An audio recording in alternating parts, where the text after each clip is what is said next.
Rich, do you have a question for our panel? You need to keep the answers down for 2 minutes, because we're running out of time. Public here will ask questions. After this, we're going to go to the public, so please, if you have Public a questions next. question, you're going to ask myself and we'll ask you. Please. Hi, I'm Rich from Religion Newspapers. Earlier in August, the state released the test scores for English and math reflecting the new Common Core standards. Do you know which school in the district had the lowest proficiency rate? And given the powers of the city council member, what would you do to increase the test scores of that school?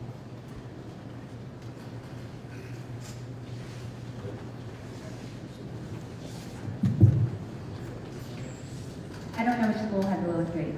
I read about PS 122 and their phenomenal test scores. I didn't read about the one that had the lowest grade. We had an education debate the other night with Zone 126, and we heard a lot about teaching to the test, high-stakes testing, the stress it puts on kids, the difficulty teachers have, and not having the flexibility and ability to teach in a way that they know the children can learn.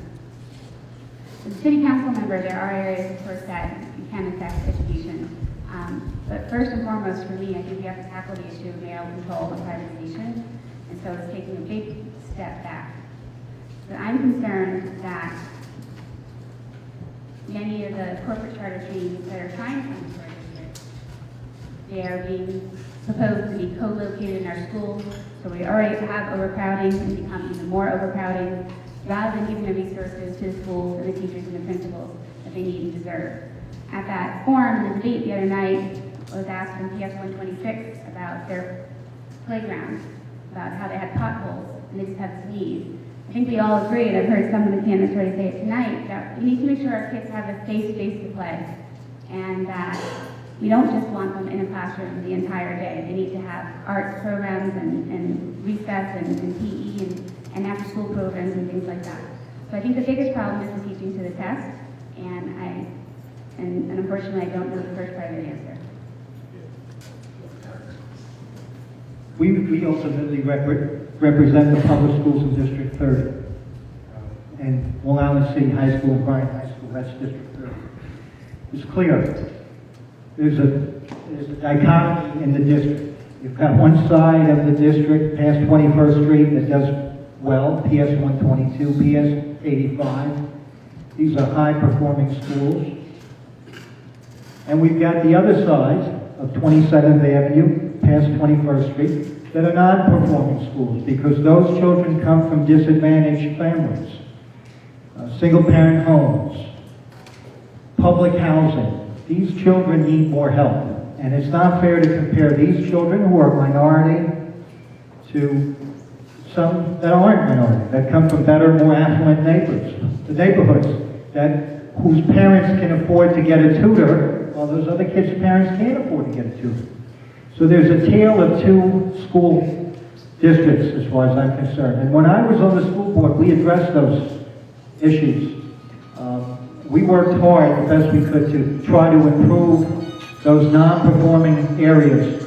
The children, it's not the children, it's their background, it's the disadvantages these children are experiencing in life. And we've got to pump more money into them, more resources into them, so that we can get these children to achieve at levels that all children in this district can achieve. Thank you.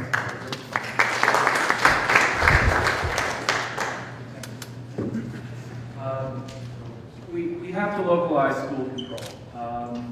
The superintendents live and breathe in our districts, and they certainly would have better understanding on what's going on in the schools within that school district. We should remove most control away from the mayor and put it back in the school districts, maybe even change the charter and have the borough president oversee the school district superintendents. I think we should elect the superintendents in a nonpartisan election so they're held accountable for the successes and failures.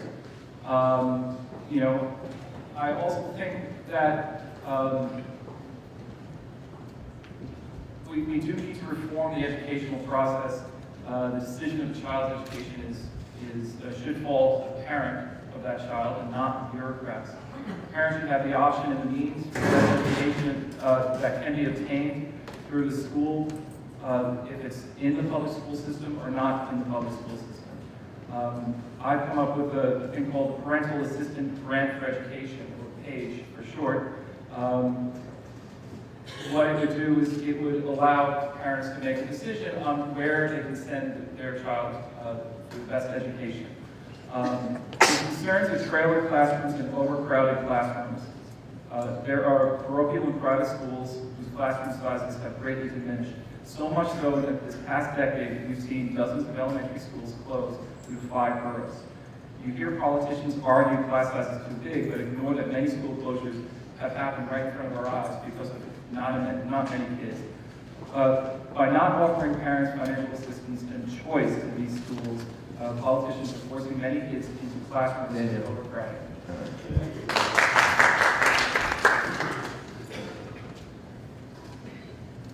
I'm sure everyone knows how I feel about the Common Core curriculum and how the tests are used. I feel that PS 122 doing well is not just about the resources, it's about the actual test itself and the curriculum itself. The test that they take now, as an SLT member, let me let you know this first. As an SLT member, I'm in the meetings, I hear what's going on, I hear the plans for the test, I hear how they change. The exams that they gave this year are, they say they are relative to what they would have given to an 8th grader last year, what were given to a 4th grader this year. Of course, everyone is going to have the results come back and be negative, and everyone feel like everything about the school system is diminishing and it's terrible. It's made to look that way. It's a little bit skewed. So we have to at least back off a little bit on that, on the education. We need to change the curriculum, stop teaching to the test, stop teaching this confusing math, go back to the basics, go back to the multiplication tables and the addition, and not this roundabout math that they're trying to teach and confusing people. And then these kids can get their foundation and they can pass the exams. If the reading exam, the first 2 or 3 stories are the hardest ones. So they can't even get past that to get, it should increase in difficulty or even be a little bit random.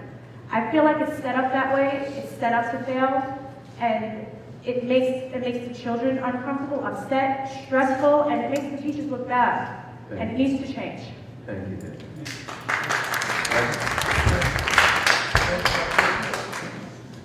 Actually, today I came from a PTA meeting because I am the president of Bryan High School. And I've been very involved with the education of my children for, I would say, for the last 18 years. We need to start We need to actually start focusing on education, bringing education back to education. First, we need to get an educator who's going to lead our school system.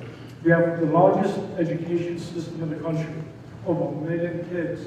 And we have somebody that's running it as a corporation. He's not even licensed as an educator. We need to go back to the state every year and get a waiver for him to be the chancellor. So that's number 1. Number 2, that there is the only run corporation that I know that keeps failing and that will continue supplying it with funds.